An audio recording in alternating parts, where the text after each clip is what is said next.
25 फरवरी से कलश यात्रा के साथ श्री राम कथा का होगा शुभारंभ। Doctor SP Gupta. श्री राम कथा में प्रतिदिन पाठशाला द्वारा रूप सज्जा प्रतियोगिता का होगा आयोजन और पुरस्कार वितरण। Doctor SP Gupta.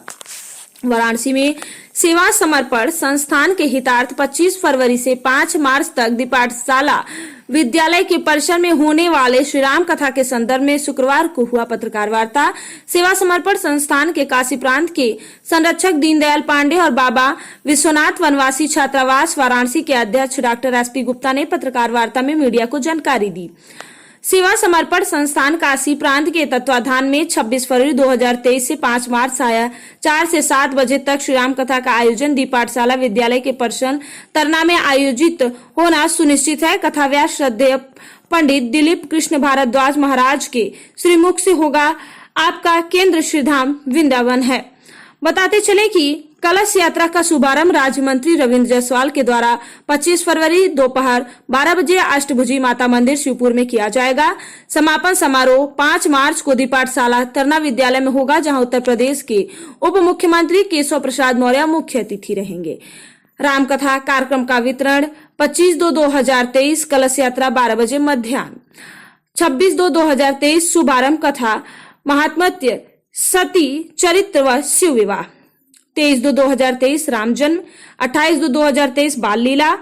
1/3/2023 राम जानकी विवाह। 2/3/2023 वनवास भरत चरित्र। 3/3/2023 लंका कांड सुंदरकांड। 4/3/2023 राज्याभिषेक। 5/3/2023 समापन समारोह, पुरस्कार वितरण व भंडारा। कथा के दौरान प्रतिदिन दी पाठशाला द्वारा रूप सज्जा प्रतियोगिता का भी आयोजन होगा, जिसमें पुरस्कार वितरण किया जाएगा। इस दौरान बाबा विश्वनाथ वनवासी कल्याण आश्रम के अध्यक्ष डॉक्टर एसपी सिंह, सेवा समर्पण संस्थान काशी प्रांत संरक्षक दीनदयाल पांडे, बाबा विश्वनाथ वनवासी कल्याण आश्रम के मंत्री प्रमोद सिंह, आरएसएस काशी उत्तर भाग कारवाह सुरेंद्र अग्रहरी, विभाग प्रचार प्रमुख अमित गुप्ता मौजूद रहे।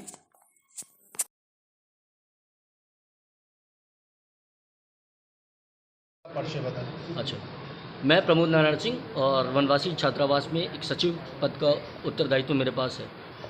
प्रमोद जी, ये छात्रावास कितना पुराना है और क्या कहना चाहेंगे इस छात्रावास को? जी बिल्कुल। सबसे पहले मैं आप सभी को आमंत्रित करना चाहूँगा, आप छात्रावास में आके आज वर्तमान स्वरूप देखें, तब आपको ये समझ में आएगा कि आज से 30 वर्ष पहले शिवपुर में एक छोटे से किराए के मकान में 2 बच्चों के साथ ये छात्रावास शुरू हुआ था। तब हम किसी ने परिकल्पना भी या कल्पना में भी नहीं था कि समाज से मिले हुए सहयोग से हम इस छात्रावास को इस स्तर तक पहुंचा सकते हैं। आज वहाँ पे 32 बच्चे हैं और जब आप आके देखेंगे तो उन बच्चों के आने जाने के खर्च व्यय से लेके उनका खाना पीना, इवन अभी बच्चे और अच्छे से पढ़ें इसके लिए उनकी कोचिंग की व्यवस्था करना, उनकी दवाई, उनके घर परिवार से वो हमेशा जुड़े रहें उसकी व्यवस्था करना, ये सारा चीज़। और जैसा अभी भाई साहब ने बताया, डॉक्टर साहब ने बताया कि अभी एक बच्चा अभी MBBS में सेलेक्ट हुआ और 2 बच्चे BTech के लिए उन्होंने क्वालिफाई किया है। तो ये हमारे वनवासी छात्रावास के लिए जो तरना में स्थित है, इसके लिए बहुत गर्व की बात है।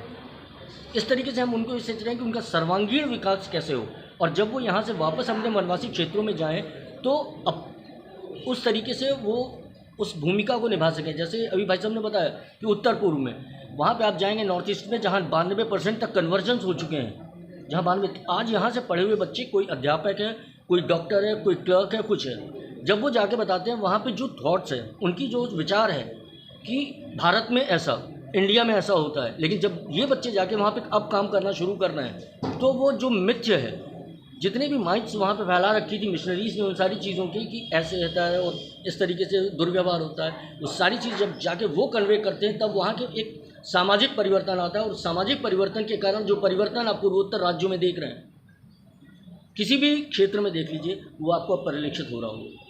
तो इसी तरीके से वनवासी छात्रावास जो भी हमारा है, आप सभी के सहयोग से, समाज के सहयोग से, हम 14 जनवरी के दिन अन्न संग्रह का कार्यक्रम करते हैं। शायद कभी आपके पास भी कोई आया होगा, गेहूँ दाल चावल इस तरीके से लेके।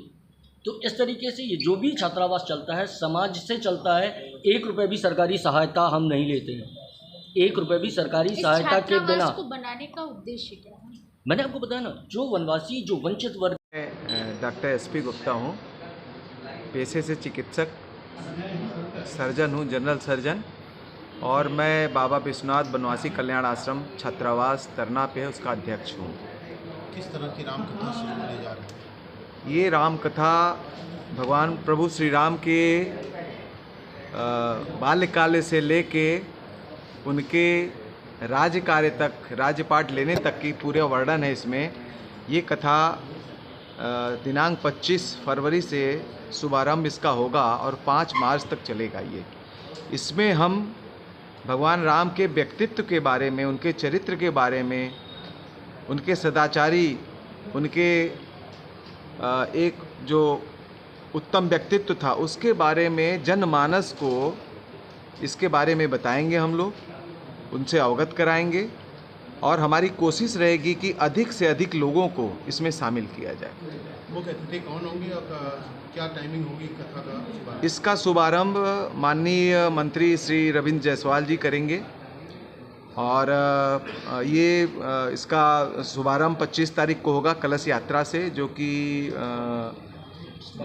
कामाख्या मंदिर से स्टार्ट होके और पाठशाला के प्रांगण तक जाएगा। वहाँ पे फिर कथा, हवन, पूजन वगैरह होगा, फिर राम कथा स्टार्ट हो जाएगी और प्रतिदिन हमारे श्रद्धेय पंडित दिलीप कृष्ण भारद्वाज जी द्वारा इसमें प्रवचन किया जाएगा। कुछ आदिवासी बच्चों को भी इसमें कुछ सम्मानित हाँ, किया जाएगा। हाँ, इसमें आदिवासी बच्चों को, हाँ, इनमें ऐसा कोई आदिवासी बच्चे तो सारे सम्मानित होंगे, लेकिन जो हमारा प्ररूप है कंपटीशन का, चाहे वो रूप सज्जा कंपटीशन हो या किसी डिबेट के बारे में, किसी चीज़ के बारे में बोलने के बारे में हो, उसमें उन बच्चों को सम्मानित किया जाएगा जो प्रथम द्वितीय स्थिति आएंगे।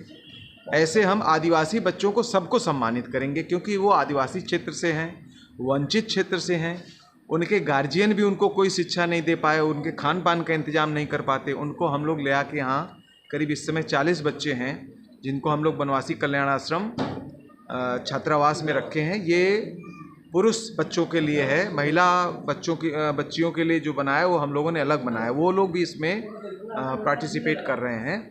तो इनको सबको तो हम सम्मानित करेंगे क्योंकि ये हमारे पिछड़े वर्ग से हैं और इनको हमको मुख्य धारा से जोड़ना है।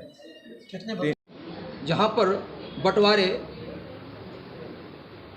धर्म के आधार पर बांटे जाते हैं, हिंदू मुस्लिम के नाम पर देश का बंटवारा होता है और उसी देश में प्रतियां जलाई जाती हैं और हमारे ऐसे बंधु जो हैं केवल राजनीतिक स्वार्थ के लिए कभी राम सेतु को नहीं मानते हैं, कभी प्रति जलाते हैं, तो उनका विवेक को क्या कहा जाए। ये कोई, मैं नहीं समझता ये कोई बहस का विषय है। अगर वो बैठ करके अगर वार्ता करें तो शायद उसका उत्तर उनके पास भी नहीं मिलेगा।